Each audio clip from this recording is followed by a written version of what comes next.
Kim Quick, Forever Love Formula, here with my quick dating and relationship tips. No pun intended. Today I'm going to talk about one of the areas where we can really sabotage having an amazing man to love.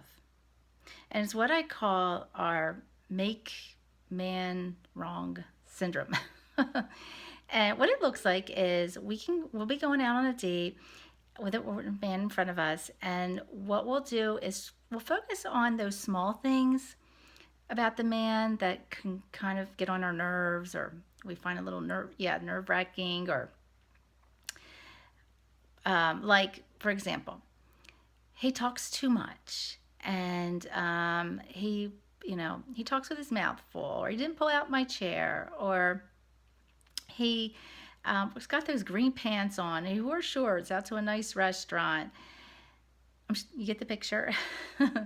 And believe me, I was the queen of make wrong man syndrome. My friends and family actually used to make fun of me about it. They used to tease me because one of my little quirks was I always focused on the man's shoes. If he wasn't wearing the right shoes, he was out the door. And I'll give you an example. I was dating a man. He wore Converse sneakers wherever we went. We went to the beach. He wore Converse sneakers. We went out to a restaurant. He had Converse sneakers on.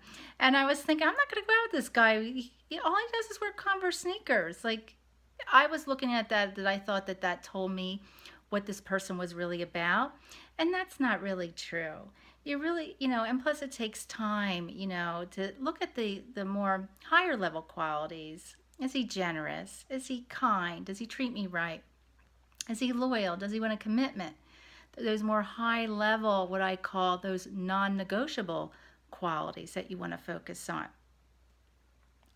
And so one other thing too I want to make a point is, and what I discovered in my own personal journey, is that we can tend to possibly keep a distance from men by finding things wrong with them.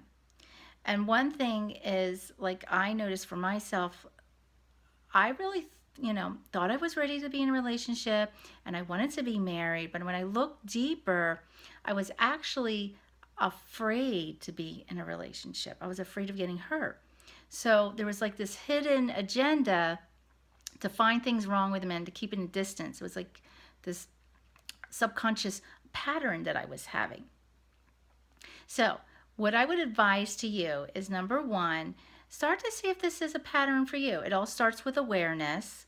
You can start to look and switch it to, let me focus on what are those high level qualities that does this man have, and to be forgiving.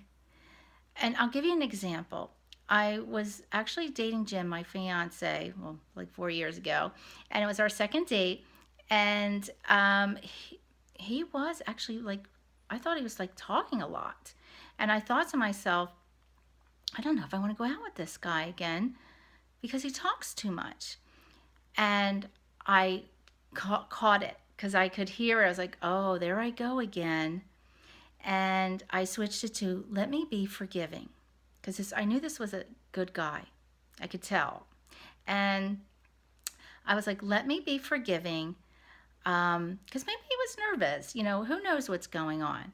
And I'm glad I did, because now I have this great man that loves and cherishes me and treats me really well. So let me reiterate again that see if it's a pattern, and then see if there might be some fears behind this or some hidden agendas. And you can do some journaling on it and just keep practicing on your dates. You're doing well, ladies. Keep at it. That's the other thing too, is don't give up.